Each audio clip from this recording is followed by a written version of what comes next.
ভালোবাসা নামক শব্দটা আবার একটা মায়ের বুক খালি করলো। যদিও আমাদের ফেনীতে এমন ঘটনা আগে খুব কম শোনা যেত, কিন্তু ইদানিংয়ের ভিতরে এটা অনেক বেড়ে গেছে।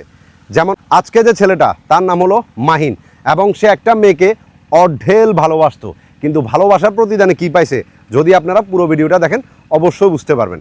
ছেলেটা তার ফেসবুকে স্ট্যাটাসে লিখছে যে ভালোবাসা কখনো একজন দিয়ে শুরু হয় না, ওটা গভীর হইতেও দুজন লাগে, ওটা শুরু করতেও দুজন লাগে। তুই নিজে আমার জীবনে আসলি, আমি তোকে আপন করে নিলাম, এরপরে তোকে ভালোবাসলাম, দেন 1.5টা বছর তোর সাথে আমি লিভ ইন রিলেশনশিপে ছিলাম, আর এই 1.5 বছরের মধ্যে তোর সাথে আমার 1,500 বার ফিজিক্যালি সম্পর্ক হয়েছে। আমি যখন বাসার মধ্যে যাইতাম, তোর মা তোর ভাই আমার দরজা খুলে দিত, কিন্তু এখন তারা বলতেছে যে এই জিনিসগুলো তোর সাথে আমার হয়েছে ওগুলো আমি জোর করে করছি। জোর করে না হলে একটা মানুষকে 2-1 বার করা যায়, কিন্তু 1.5টা বছর কিভাবে জোর করে সম্পর্ক টিকিয়ে রাখা যায়? মেয়েটার মা বলতেছে যে এই ছেলেটা নাকি ইতালি যাবে, এইটা বলে এই মেয়েটাকে ভালোবাসার ফাঁদে ফেলছে। এখন সে নাকি আর ইতালি যাইতে পারতেছে না, আর এই জন্য এই সম্পূর্ণ ঘটনাটা ঘটছে। যখন তাদের রিলেশনশিপটা শুরু হয় তখন থেকে মেয়েটার মা মেয়েটার ভাই সব কিছু জানতো, সব কিছু জেনে শুনে তাদের বোনকে এই ছেলেটার সাথে 1000 জায়গায় ঘুরতে যেত, একসাথে ঘুরতো, বাসার মধ্যে আসতো, সব কিছু ঠিক ছিল। এখন যখন একজন টাকাওয়ালা মানুষ পাই গেছে, মেয়েটার জন্য একজন টাকাওয়ালা জামাই পাইছে, পরিবার কি পাল্টে নিবে? মেয়েটা তার আগে পাল্টে নিয়ে নিছে, এবং এই ছেলেটাকে কথা দিছিল যে যখন তার পরিবার মানবে না, পুরো পরিবারের সাথে ছেলেটার জন্য লড়াই করবে। কিন্তু যখন লড়াই করার টাইম আসছে, পরিবারের আগে এই মেয়েটাই হার মেনে নিছে। সে এখন টাকাওয়ালা জামাই যখন পাইছে, বলতেছে যে আমি ওই ছেলেকে বিয়ে করার জন্য প্রস্তুত আছি। আর এই ছেলেটার সাথে এত নিষ্ঠুরতম একটা গেম খেলছে যেটা কল্পনার বাইরে। এখন মেয়েটার মা মেয়েটার ভাই বলতেছে যে যা কিছু হয়েছে সব জোর করে করছে, এবং এই মেয়েটা ভুল করে করছে। আর এই যন্ত্রণাটা ছেলেটা নিতে পারে নাই, কারণ হাজারো মিথ্যে স্বপ্ন দেখাচ্ছে, একসাথে থাকার কথা ছিল। মেয়েটা ছেলেটাকে শর্ত দিতেছে, তুমি 1 সপ্তাহের মধ্যে ইতালি যাবে, এবং ইতালি গিয়া 1 বছর পর্যন্ত আমার পরিবারকে তোমার চালাইতে হবে, তারপরে আমি তোমাকে বিয়ে করব। একবার কল্পনা করে দেখেন, এখানে ভালোবাসার কথা হইতেছে, অথচ মেয়েটা নিজেকে বিক্রি করতেছে। মেয়েটার মা বলতেছে যে দরকার হলে আমি আমার মেয়েকে 10 জায়গায় বিয়ে দেবো। তো উনি কোনো মেয়ে সন্তান জন্ম দেয় নাই, একটা বিজনেস প্রোডাক্ট জন্ম দিছে, আর যেটাকে নিয়ে ব্যবসা করবে। আর এদের মতো মানুষের শাস্তি কোনোদিন হবে না, কারণ ছেলেটা একটা কথা বলছে যে আমরা যদি কোনো অন্যায় করি, আমরা ছেলে যদি কোনো মেয়ের সাথে শারীরিক সম্পর্ক করে তাকে ছেড়ে দিই, পরবর্তীতে আমাদের নামে করা হয় কেস। যেটা মামুনের ক্ষেত্রে আপনারা সবাই দেখছেন, লায়লা মামুনের সম্পর্কটা, যতদিন লায়লার সাথে মামুন একসাথে ছিল ততদিন লায়লার চোখে মামুন ভালো।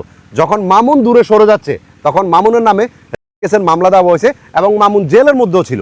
কিন্তু আজ অবধি আপনারা কখনো শুনছেন যে কোনো ছেলের ক্ষেত্রে এমনটা হয়েছে, কোনো ছেলেকে কোনো মেয়ে এমন করে ধোকা দিছে এবং ওই মেয়েটা জেল হয়েছে? শুনবেন না, এটা কখনো হয়ই না। আমাদের ইতিহাসের পাতা এমন কোনো লেখাই নেই, কারণ আমরা সবসময় কি জানি, আমাদের সমাজে মেয়ে শব্দটা অনেক পবিত্র হয়, অনেক ভালো হয়। সমাজ বলেন, সরকার বলেন, তাদের চোখে মেয়েদের কোনো দোষই থাকে না।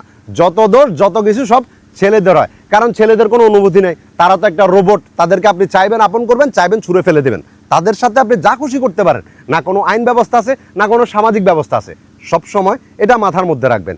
আর এই ছেলেটা লাস্ট একটা কথা বলো যে ভালোবাসা বলতে দুনিয়াতে কোনো কিছু নেই, টাকাই যে সব, এটা বারবার প্রমাণ হয়, কিন্তু তারপরও আমরা ছেলেরা ভুল করে থাকি। এই ছেলেটা তার মা বাবার কাছে লাস্ট একটা কথা বলছে যে যদি আমার আত্মার শান্তি চান, তো এই পরিবারকে সাজা দিতে হবে, কারণ আমি আত্মহত্যা করে নাই। আমাকে মানসিক যন্ত্রণা দিয়া, মানসিক চাপ দিয়া, মানসিক কষ্ট দিয়া এই দুনিয়া থেকে যাইতে বাধ্য করছে এই মেয়েটা এবং তার ভাই, তার মা মিলে। বুঝতেছেন? যদিও এটার কোনো বিচার হবে না, এটা আপনিও জানেন, এটা আমিও জানি, কিন্তু তারপরও আমরা বলতে পারি, আমাদের বলা ছাড়া কোনো কিছু করার থাকে না। ঠিক আছে? এই ছেলেটা তার মা বাবার কাছে ক্ষমা চাইছে যে তাকে যাতে মাফ করে দেয়, এবং তাদের মতো সন্তান যাতে কোনো মা বাবাকে আল্লাহ পাক না দেয়। ভাবুন একবার কতটা কষ্ট নিয়ে, কতটা যন্ত্রণা নিয়ে একটা ছেলে এমন সিদ্ধান্ত নিতে পারে। আবার সবচেয়ে মিরাক্কেল এই বিষয়, এই মেয়েটাকে সব কিছু জানার পরেও বিয়ে করার জন্য 1000 ছেলের লাইন লেগে যাবে। অল্প কিছুদিন পরে এই মেয়েটার বিয়ে হবে, সে সংসারও করবে, এ সমাজ, এ দুনিয়া সব কিছু আবার ভুলে যাবে, এই মেয়েটা আবার পবিত্র হয়ে যাবে। কিন্তু এই ছেলেটাকে সবাই বুজদিল বলবে, পাগল বলবে, ভালোবাসার জন্য জীবন দিয়ে দিল। এটাই হয়ে আসতেছে, আর এটাই হবে। আমরা চাইলেও এটাকে পরিবর্তন করতে পারবো না। তবে আমি প্রত্যেকটা ছেলেকে একটা কথা বলতে চাই, ভাই, দুনিয়াতে টাকা ছাড়া কোনো মূল্য নাই তোর। টাকা ছাড়া তোর কোনো মূল্যই নেই। যদি কেউ বলে যে টাকা ছাড়া তোর দুনিয়াতে মূল্য আছে, ও ব্যক্তিটারে বল যে আমার জাস্ট 1 সপ্তাহ তুই চালায় দেখা, কোনো মূল্য নাই। না পরিবারের কাছে মূল্য আছে, না সমাজের কাছে মূল্য আছে, না দেশের কাছে মূল্য আছে। একটা কথা মাথার মধ্যে রাখবা, যখন ইউরোপ থেকে কোনো পাবলিক আসে তাকে দেখবা বাংলাদেশের প্রশাসন কতটা হেল্প করতেছে, কতটা তার পিছন পিছন দৌড়াচ্ছে। একটা মিডল ইস্ট থেকে যদি মানুষ আসে তার লাকেজটাকে ধাক্কা মেরে ফেলে দিচ্ছে।